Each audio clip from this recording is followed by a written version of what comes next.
Did I miss the party? Did I miss the whole thing? No you didn't. You showed up right on time. Ah, so I reckon that you are the one who invited me here. But I've got to ask, where the hell is everybody else?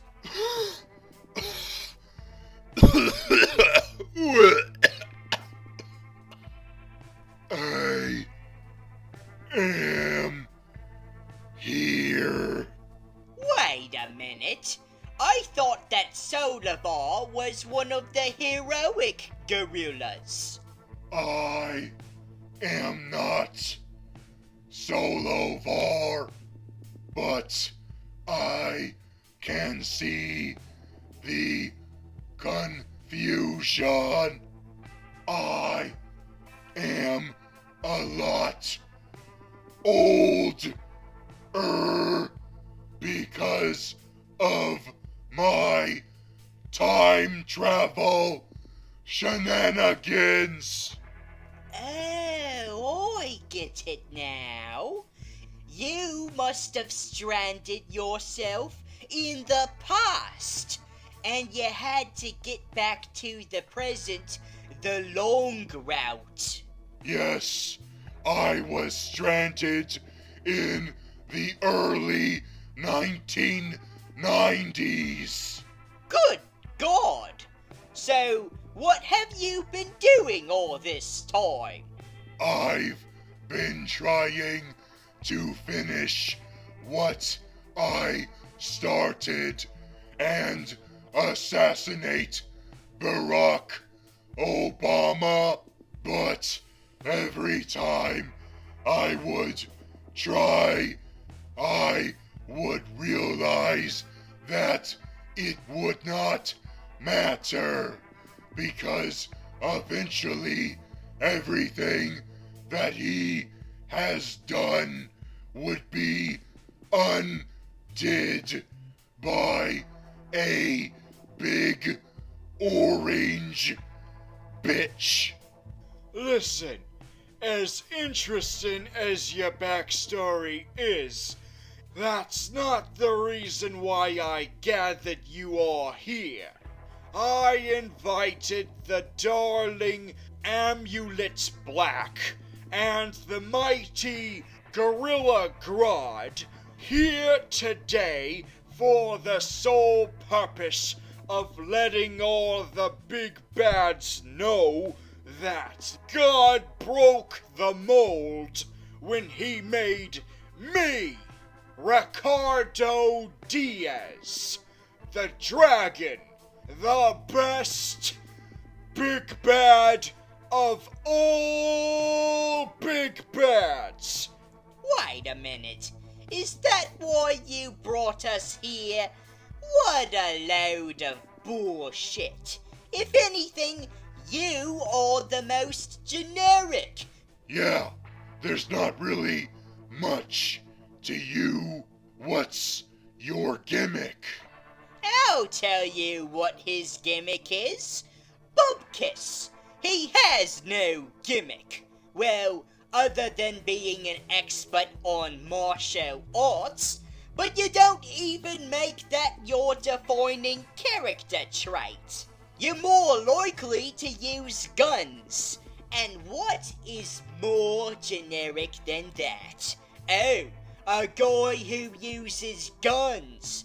You can't just walk around wearing a dragon tattoo and not expect people to expect that you're all about the kung fu. I mean, your comic book counterpart is based off Chuck Norris.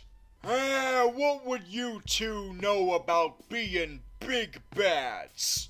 All of the big bads of this year are all dead. You do have a point. The big bad of my show, The Flash, was the Thanker. He tried his best to keep himself alive, what with making his mind hop from body to body, and for his last resort was to making himself into a technological AI, only for him to be defeated so easily. I mean, what the hell? His ex pulled the plug, literally. Wouldn't he download his mind into the internet and then just escape that way? Maybe he did do that. There could be a strong possibility that he's still out there in digital form. Yeah, but he can't come back anytime soon because he has to make way for Cicada.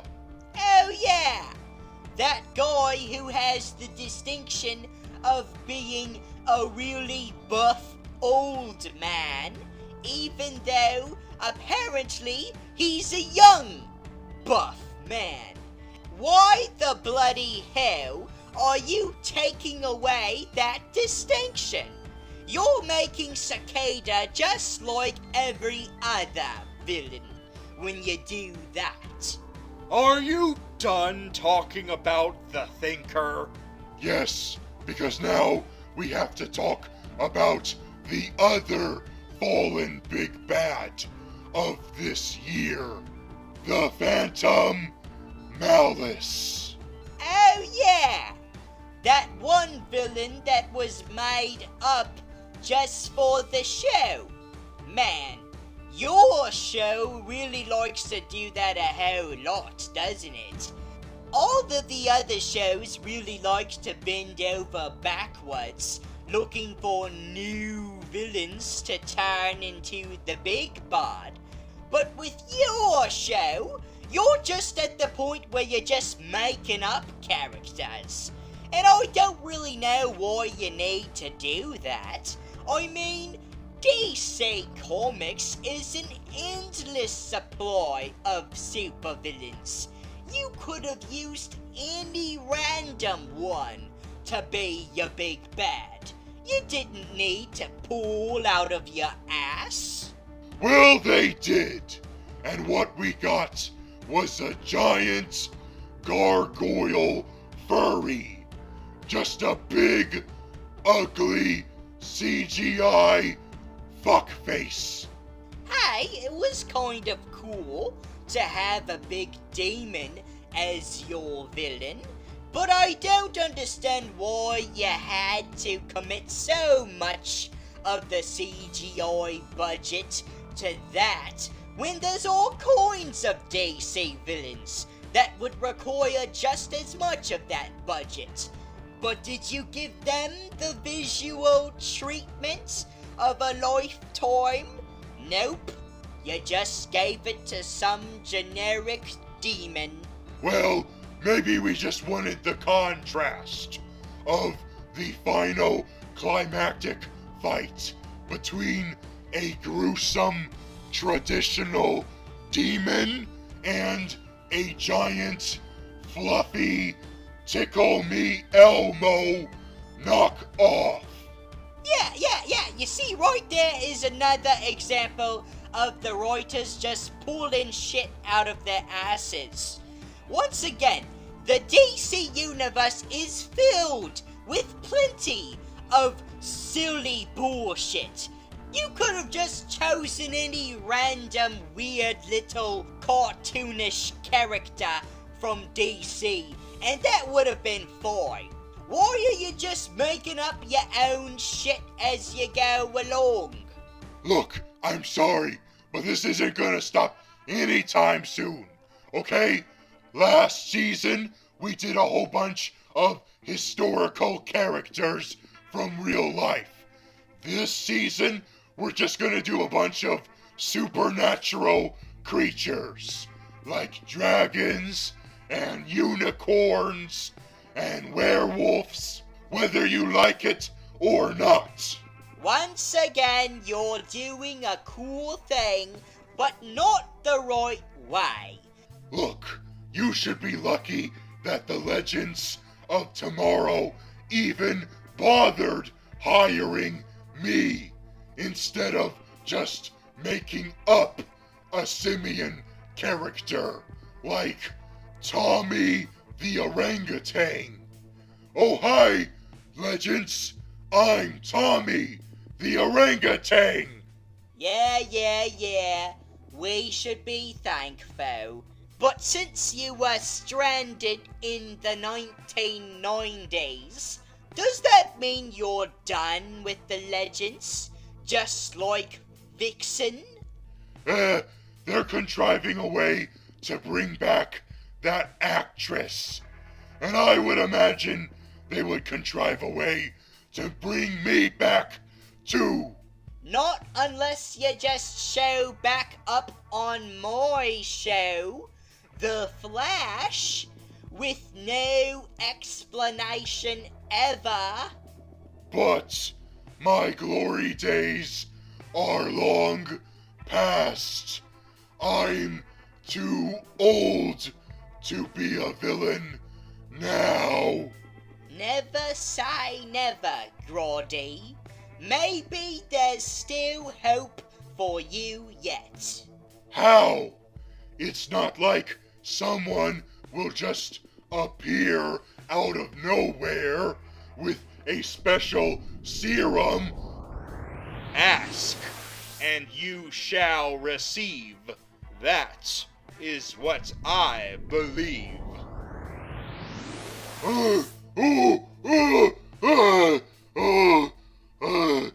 I feel young again.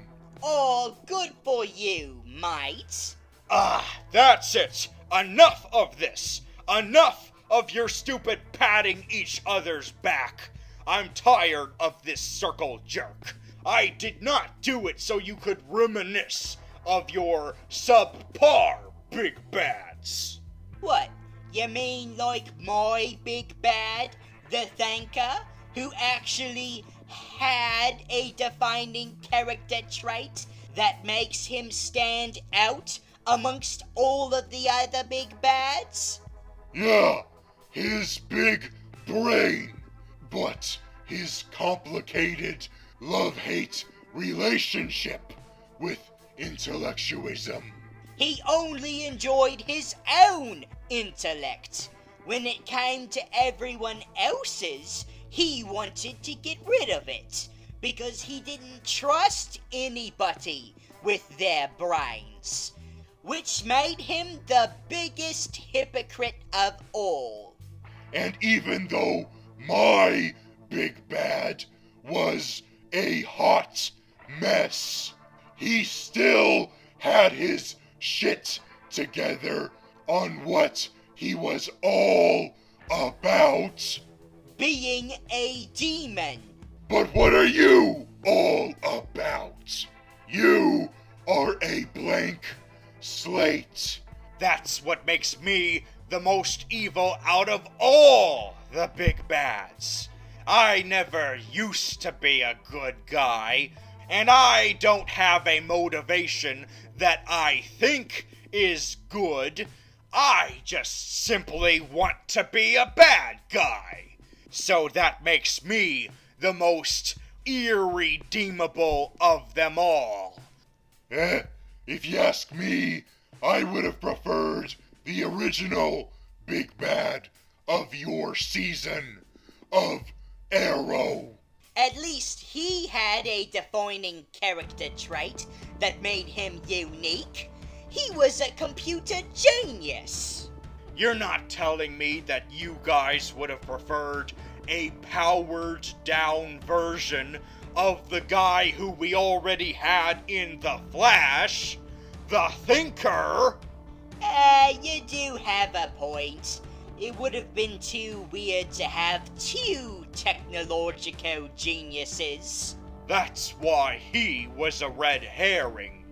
And you've got to admire the genius of setting him up to be the big bad of the first half of Arrow Season 6, only to switch things up and have me take over the rings. You mean after you murdered him? He wasn't just going to hand it over to me. I had to take it by force. After all, I'm the one who's from the comic books, not him. Yeah, he does have that over your big bad, Mr. Grodd. Listen, the only reason why I'm sticking up for the Phantom Malice is because he was one of only very, very few big bads who represented my people. CGI characters. That's the only reason. Okay, that's it. It's time to bring out the big guns. If this doesn't convince you that I'm the best, then I don't know what will. I will continue to be the big bad for Season 7! Oh, so it's not gonna be just one season, is it? No! I will be the big bad of 2 seasons! You still only had half of Season 6. Okay, that's not fair. A lot of these big bads weren't the big bads of their season until really late into the game. You have to give me that.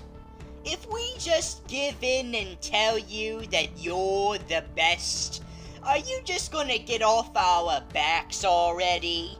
Yes! That's what I've been waiting for! You gotta hand it to me. I actually survived the season, unlike your big bads. So, that's why you got us here instead.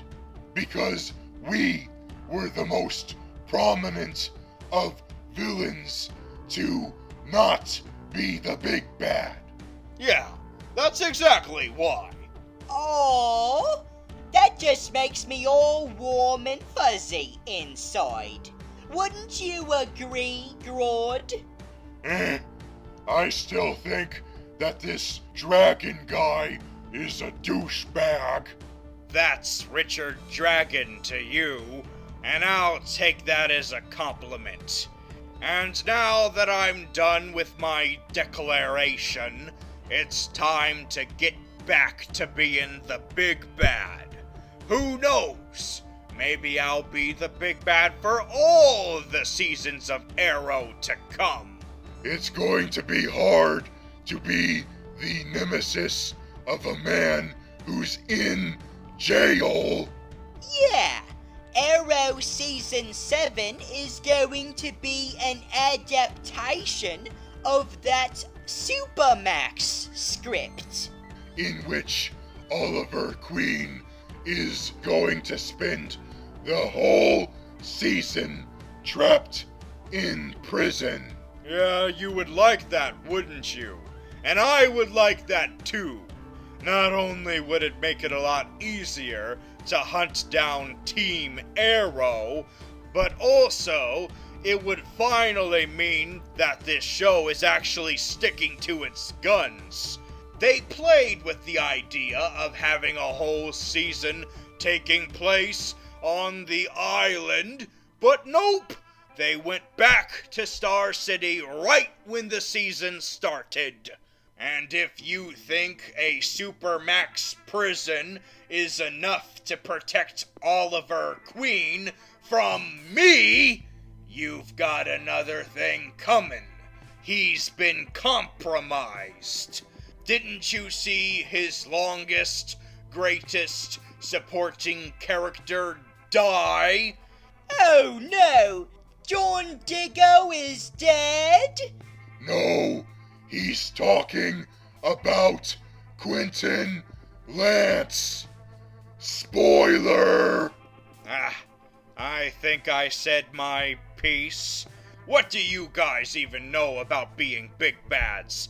you just keep letting other people get in front of you and let them be the ones who get the opportunities. I'm not sure if the big bad life would suit me. I much prefer to be the thorn on Team Flash's side. Their reluctant connection to the criminal underworld. That's the purpose I serve. And can you imagine the budget it would require to make me the big bad? I mean, sure, I'm all about CGI rights, but even I understand the practicality of budgets. The only reason why the Phantom Malice was able to be CGI is because he had a live-action host body the whole time. Ha! I guess I gotta give you mad respect for accepting your place as a non-big bad. I suppose I should be more appreciative of the recurring villains, because if it wasn't for you guys, the big bads wouldn't have their allies, or their fodder to keep the heroes busy while we big bads focus on our plans. So I salute you, recurring villains. I salute you. Yeah, we were able to speak out for our respective big bads, but it's a shame that no one was able to speak on behalf of the fourth big bad of DCCW. There's a fourth one? I thought it was just us three. She's talking about Rain from Supergirl. Yeah, if only there was a villain from that show that could speak on behalf of her. Well, it's not like another portal is gonna randomly show up to contrive another supervillain to show up out of nowhere. Oh my frickin' Jesus goddamn dragon Christ! Hello, I'm the Toyman. Oh, goody goody. We've got a representative of Rain now. Hello, Toyman. How's it going? I'm going great.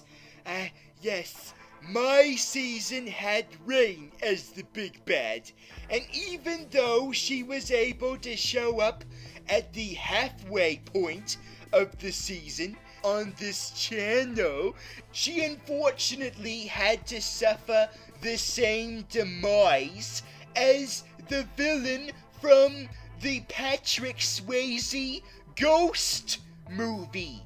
Oh, you mean that guy who got dragged down to hell by demons? Exactly like that. But she sure did put up a fight against the Supergirl. I mean, she even survived having her body split apart from her human host. Oh, you mean that MILF? Yes, that MILF. But one could argue that she was technically not the big bad of the season. It was the Kryptonian witches.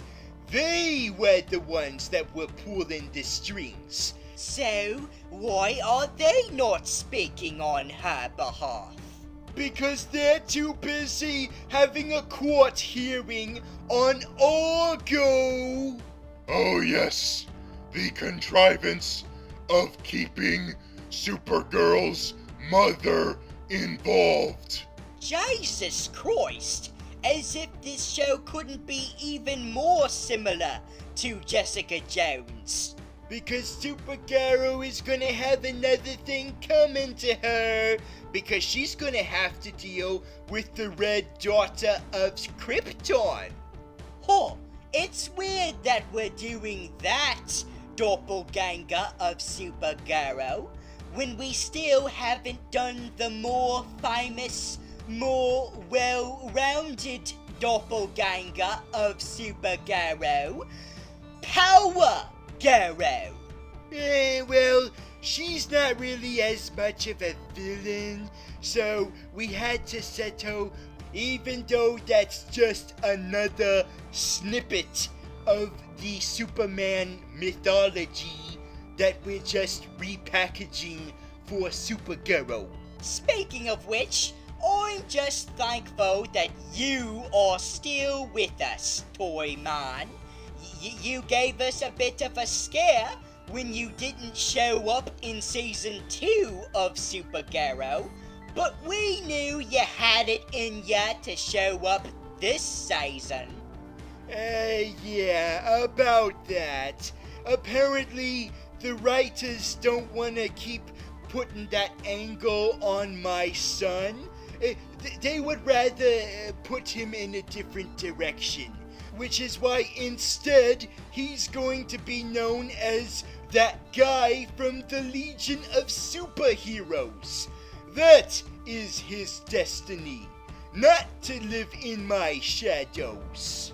So, what does that mean for you? I'm afraid that means this. What's that ticking noise? Ugh! Darn it! Oh my blimey! That wasn't the Toyman at all. That was some kind of decoy. A bomb that he planted. It must have been his last will and testament. Wow, that was the best toy he ever created. Himself.